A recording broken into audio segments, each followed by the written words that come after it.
Welcome back in our programme.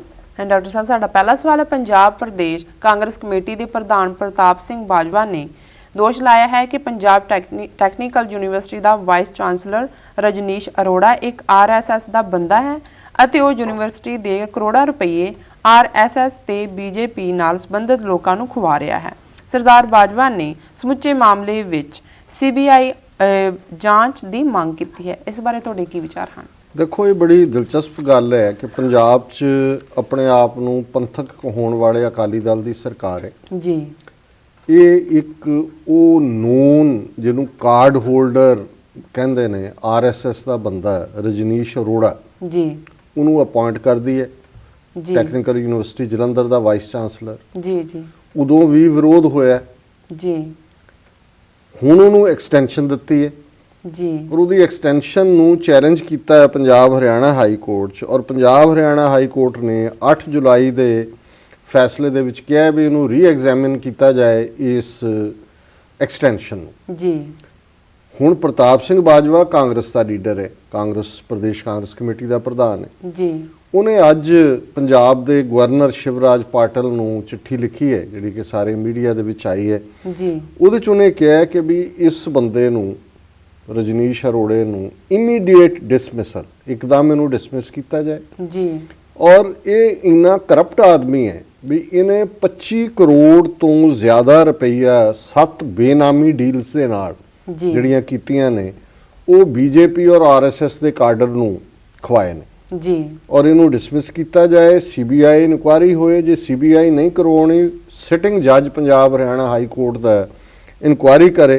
और उन्हें कहा कि भी इहदा नतीजा है कि भी ये करप्शन ते लगा हुआ है। बच्चों का जिहड़ा इन्होंने डिस्टेंट लर्निंग प्रोग्राम शुरू किया सी, 50,000 तो ज़्यादा स्टूडेंट उहदे च दूर दराडे एनरोल होए सी जी। और इहदी लापरवाही करके दिल्ली हाई कोर्ट ने पाबंदी लाई है कि भी इहदे च कोई जिहड़ी एडमिशन नहीं होएगी और ये सफ़र कर रहे हैं। और 50,000 विद्यार्थियों का जिहड़ा भविख है वो खतरे च है। और ये एक होर दिलचस्प पहलू ये है कि प्रताप सिंह बाजवे ने जिहड़ा BJP का सीनियर लीडर जी, ह्यूमन रिसोर्स मिनिस्टर सी, जिहदे थल्ले यूनिवर्सिटी ग्रांट्स कमीशन आंदा और यूनिवर्सिटीज़ आंदियां ने जी, मुरली मनोहर जोशी का एक लैटर भी फॉरवर्ड किया गवर्नर नूं, जिहदे च उन्हें कहा कि भी ये इहदे खिलाफ इन्वेस्टिगेशन होनी चाहिए है, करप्शन चार्जिस जी। हुण ये तां एक करप्ट RSS या BJP नूं रजाण दी गल है। ये भी कांग्रेसमैन एक गल कर रहा है प्रताप सिंह बाजवा जी। इस तो पहला डिप्टी स्पीकर रहे पंजाब असैंबली दे, वो भी कांग्रेसमैन, हुण तां भावें वो आ गया सी मार्केट पूसी अकालियां च, पर इन्हां ने भी मूँह नहीं लाया, वीर दविंदर सिंह जी।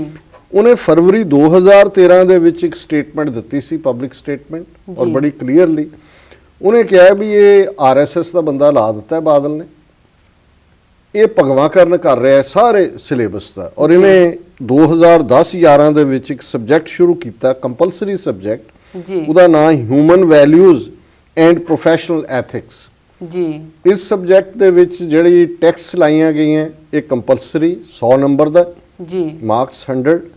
वो सारे जिहड़े RSS आइडियालॉग ने उन्हां दियां लिखतां ने उहदे च वेदां का जिक्र है, शास्त्रां का जिक्र है, सिमरतियां का जिक्र है जी। पर कोई सिख गुरु साहबान नाल संबंधित उस एथिक्स की गल नहीं है, कोई इस्लाम नाल संबंधित नहीं है, कोई क्रिश्चियनिटी नाल संबंधित नहीं है। यानी सीधा सीधा हिंदुत्व का प्रोपेगेंडा है। लैसन उहदे वैदिक सबजैक्ट्स के उत्ते ने। और ईवन उहदे च भगत जन भी जिहड़े ने, भगत कबीर जी, भगत रविदास जी, भगत सैन जी, इन्हां दा भी कोई जिक्र नहीं है जी।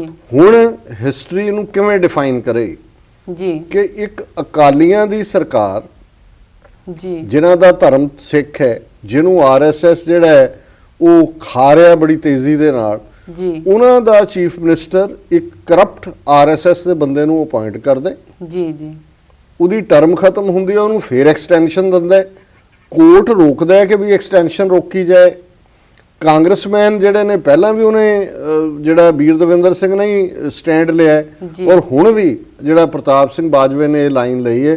असीं समझदे हां भी इस तो वध के जहालत, इस तो वध के विकिया होना, इस तो वध के घटियापन, इस तो वध के कौम दे नाल धरोह जो अकाली कर रहे हैं होर कोई नहीं हो सकता। ये करप्ट बंदा जिहड़ा है he should be thrown out जी। ਔਰ ਇਸ ਦੇ ਖਿਲਾਫ ਮੈਨੂੰ ਯਾਦ ਹੈ ਕਿ ਜਦੋਂ ਇਹ ਵੀਰ ਦਵਿੰਦਰ ਸਿੰਘ ਦੀ ਸਟੇਟਮੈਂਟ ਆਈ ਸੀ, ਦਲ ਖਾਲਸਾ ਵਾਲਿਆਂ ਨੇ ਵੀ ਇਸ ਦੇ ਉੱਤੇ ਜਿਹੜਾ ਸਟੈਂਡ ਲਿਆ ਸੀ, ਉਹਨਾਂ ਨੇ ਵੀ ਇੱਕ ਪਾਲਿਸੀ ਸਟੇਟਮੈਂਟ ਦਿੱਤੀ ਸੀ। ਪਰ ਸਾਡੀਆਂ ਪੰਥਕ ਜਥੇਬੰਦੀਆਂ ਵੀ ਪੰਜਾਬ 'ਚ ਜਿਹੜੀਆਂ ਨੇ ਉਹ ਕੋਈ ਮੁਹਿੰਮ ਨਹੀਂ ਛੇੜਦੀਆਂ, ਨਹੀਂ ਤਾਂ ਇਸ ਕਿਸਮ ਦੇ ਬੰਦੇ ਦੇ ਖਿਲਾਫ ਤਾਂ ਧਰਨੇ ਹੋਣੇ ਚਾਹੀਦੇ ਨੇ ਕਿ ਇਹਨੂੰ ਬਾਹਰ ਕੱਢੋ, ਇਹਨੂੰ ਕਰਪਟ ਆਦਮੀ ਨੂੰ। ਜੀ ਜੀ। ਸੋ ਵਾਟ ਏ ਪਿਟੀ। ਜੀ ਡਾਕਟਰ ਸਾਹਿਬ, ਪ੍ਰੋਗਰਾਮ ਦੇ ਸਮੇਂ ਦੀ ਸੀਮਾ ਨੂੰ ਮੁੱਖ ਰੱਖਦੇ ਹਾਂ ਅਸੀਂ ਸਵਾਲ ਜਵਾਬ ਦਾ ਸੈਸ਼ਨ ਇੱਥੇ ਖਤਮ ਕਰਦੇ ਹਾਂ ਤੇ ਸਾਡੇ ਦਰਸ਼ਕਾਂ ਨੂੰ ਦੱਸੋ ਅੱਜ ਦਾ ਵਿਚਾਰ ਕੀ ਹੈ। ਟਾਈਮ ਤੁਸੀਂ ਜਲਦੀ ਮੁਕਾ ਦਿੰਦੇ ਹੋ, ਇਹ ਤਾਂ ਸ਼ੁਰੂ ਹੀ ਹੁੰਦਾ ਕੰਮ, ਤੁਸੀਂ ਕਹਿੰਦੇ ਮੁੱਕ ਗਿਆ। ਜੀ ਡਾਕਟਰ ਸਾਹਿਬ, ਅੱਜ ਦੇ ਵਿਚਾਰ ਲਈ ਅਸੀਂ ਭਾਈ ਨੰਦ ਲਾਲ ਜੀ ਦੀ ਗਜ਼ਲ ਨੰਬਰ 9 ਨੂੰ ਚੁਣਿਆ ਜੀ। ਔਰ ਉਹਨਾਂ ਦੀ ਗਜ਼ਲ ਕਿਉਂਕਿ ਫਾਰਸੀ ਦੇ ਵਿੱਚ ਉਹਨਾਂ ਦੀ ਲਿਖਤ ਹੈ ਜੀ, ਸੋ ਪਹਿਲਾਂ ਅਸੀਂ ਉਹਨਾਂ ਦੇ ਫਾਰਸੀ 5 ਸ਼ੇਅਰ ਨੇ ਇਸ ਗਜ਼ਲ ਦੇ ਜੀ, ਉਸ ਨੂੰ ਜਿਹੜਾ ਉਹ ਪੜਾਂਗੇ। ਜੀ ਜੀ। ਗਦਾਏ ਕੂਏ ਤੁਰਾ मैले बादशाही नेस्त, हवाए सल्तनतो शौके कजे कुलाही नेस्त। जी। ये बेसिकली ਜਿਹੜੇ ਈਰਾਨ ਦੇ ਬਾਦਸ਼ਾਹ ਨੇ ਉਹ ਜਦੋਂ ਤਾਜ ਪਹਿਨਦੇ ਨੇ ਤੇ ਉਹਨੂੰ ਟੇਢਾ ਰੱਖਦੇ ਨੇ, ਟੇਢੀ ਹੁੰਦੀ ਹੈ ਉਹਨਾਂ ਦੀ, ਤੇ ਉਸ ਨੂੰ ਫਾਰਸੀ ਦੇ ਵਿੱਚ ਕਜੇ ਕੁਲਾਹੀ ਕਹਿੰਦੇ ਨੇ, ਟੇਢਾ ਤਾਜ ਹੈ ਜੀ। ਤੇ ਭਾਈ ਨੰਦ ਲਾਲ ਜਿਹੜੇ ਨੇ ਉਹ ਇਹ ਜ਼ਾਹਿਰ ਆਪਣੀ ਇੱਛਾ ਕਰਦੇ ਨੇ ਕਿ ਵੀ ਮੈਨੂੰ ਰੱਬ ਦੇ ਪਿਆਰ ਦੇ ਵਿੱਚ ਗਰੀਬੀ ਮਿਲੇ ਜੀ, ਮੈਂ ਤਾਂ ਉਸ ਦੇ ਲਈ ਸ਼ੁਕਰਗੁਜ਼ਾਰ ਹੋਵਾਂਗਾ।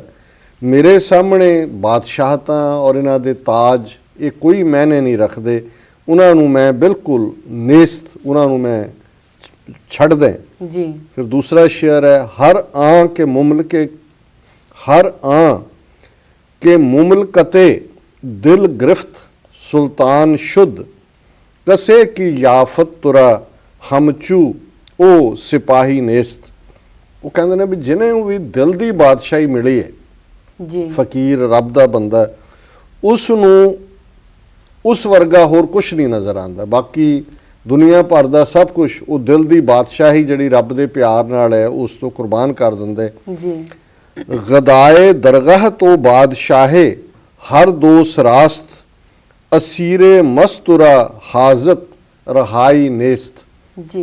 कि उस रब की खूबसूरती उस मुसफुटदे गभरू वांग है जिसते अजे दाढ़ी नहीं आई हुंदी, वो बचपन चों जवानी वाल जा रहा हुंदा है, भी रब दा हुसन उहदे वर्गा है, जिहदे लई फारसी का शब्द जिहड़ा है वो मस है, लुई जिन्हों असीं पंजाबी च कहंदे हैं। गदाए दरगाह तो बादशाह है कि तेरी दरगाह दा भिखारी वो दो जहानां नूं कुर्बान कर दे तेरे उस हुसन तो, उस दे लई वो बंदी रहण नूं तैयार है।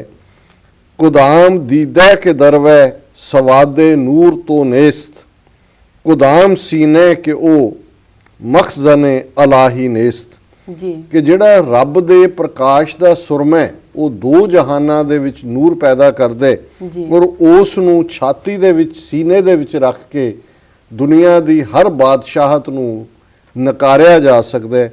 और फाइनल उन्हां दा शेर है, फिदाए ओ शौ वा उजरे मखा ए गोया कि दर तरीक ते मां जाए उजर खाई नेस्त, ए गोया उस प्यारे सतगुरु तो वारने हो जाए। इस विच कोई बहाना साजी ना कर क्योंकि साडे मत दी रौह रीत विच उजर करन दी कोई थां नहीं है।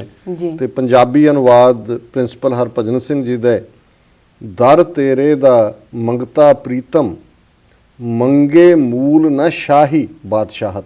जी। दर तेरे दा मंगता प्रीतम मंगे मूल न शाही, तख्त ताज नूं ठुड्डे मारे प्रेम गली दा राही।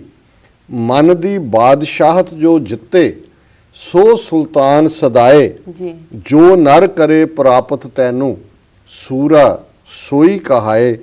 दर तेरे दे मंगते पिछे फिरदा राज दो आलम, तेरे रूप दी कैदों बंदा मंगता नहीं छुटकारा। केड़ी अख है नूर तेरे दा सुरमा जिस नहीं पाया, केड़ी अख है नूर तेरे दा सुरमा जिस नहीं पाया। केड़े सीने विच ना दसे जलवा तेरा छाया। फाइनल शेयर है, सदके हो जा उस तो गोया छड़ बहाने बाजी। ਜੀ ਸਦਕੇ ਹੋ ਜਾ ਉਸ ਤੋਂ ਗੋਇਆ ਨਿਰੰਕਾਰ ਤੋਂ, ਨਿਰੰਕਾਰ ਦੇ ਪਿਆਰ ਤੋਂ। ਜੀ ਸਦਕੇ ਹੋ ਜਾ ਉਸ ਤੋਂ ਗੋਇਆ ਛੱਡ ਬਹਾਨੇ ਬਾਜ਼ੀ, ਇਸ ਰਾਹ ਵਿੱਚ ਉਜ਼ਰ ਕੀਤਿਆਂ ਜਿੱਤ ਨਾ ਸਕੀਏ ਬਾਜ਼ੀ। ਜੀ ਕਿ ਇੱਥੇ ਕੋਈ ਊਂ ਨਹੀਂ ਹੈ, ਤਨ ਮਨ ਧਨ ਸਭ ਸੌਂਪ ਗੁਰ ਕੋ, ਜੀ ਹੁਕਮ ਮੰਨੀਏ ਪਾਈਏ। ਜੀ ਇਹ ਪਿਆਰ ਦੀ ਖੇਡ, ਹੁਕਮ ਦੀ ਖੇਡ, ਪ੍ਰੀਤਮ ਨੂੰ ਰਿਝਾਣ ਦੀ ਖੇਡ, ਇਹਦੇ 'ਚ ਕੋਈ ਉਜ਼ਰ, ਕੋਈ ਬਹਾਨੇਬਾਜ਼ੀ, ਕੋਈ ਇਫ ਐਂਡ ਬਟ ਨਹੀਂ ਹੈ। ਜੀ ਆਪਣਾ ਆਪਾ ਗੁਰੂ ਨੂੰ ਅਰਪਣ ਕਰਕੇ ਤੇਰਾ ਤੁਝ ਕੋ ਸੌਂਪਤੇ ਕਿਆ ਲਾਗੇ ਮੇਰਾ। ਜੀ ਇਸ ਭਾਵਨਾ ਦੇ ਨਾਲ ਹੀ ਰੱਬ ਦੇ ਉਸ ਪਿਆਰ ਨੂੰ ਪਾ ਕੇ ਜੀਵਨ ਦੇ ਵਿੱਚ ਆਨੰਦ ਔਰ ਖੁਸ਼ਹਾਲੀ ਆ ਸਕਦੀ ਹੈ। ਜੀ ਡਾਕਟਰ ਸਾਹਿਬ ਤੁਹਾਡਾ ਬਹੁਤ ਬਹੁਤ ਸ਼ੁਕਰੀਆ, ਤੁਸੀਂ ਅੱਜ ਦਾ ਵਿਚਾਰ ਸਾਡੇ ਦਰਸ਼ਕਾਂ ਨਾਲ ਸਾਂਝਾ ਕੀਤਾ ਹੈ। ਵੀਰ ਸਾਡੇ ਪ੍ਰੋਗਰਾਮ ਦਾ ਸਮਾਂ ਇੱਥੇ ਸਮਾਪਤ ਹੁੰਦਾ ਹੈ। ਤੁਸੀਂ ਆਪਣੇ ਰਾਏ ਤੇ ਸੁਝਾਅ ਸਾਨੂੰ ਭੇਜਣਾ ਨਾ ਭੁੱਲਣਾ। ਸਾਡੇ ਇਸ ਪਤੇ ਤੇ sos@tv84.tv ਤੇ ਅਸੀਂ ਆਪਣਾ ਪ੍ਰੋਗਰਾਮ ਲੈ ਕੇ ਤੁਹਾਡੇ ਫਿਰ ਰੂਬਰੂ ਹੋਵਾਂਗੇ। ਤਦ ਤੱਕ ਲਈ ਸਾਨੂੰ ਆਗਿਆ ਦਿਓ। ਵਾਹਿਗੁਰੂ ਜੀ ਕਾ ਖਾਲਸਾ, ਵਾਹਿਗੁਰੂ ਜੀ ਕੀ ਫਤਿਹ।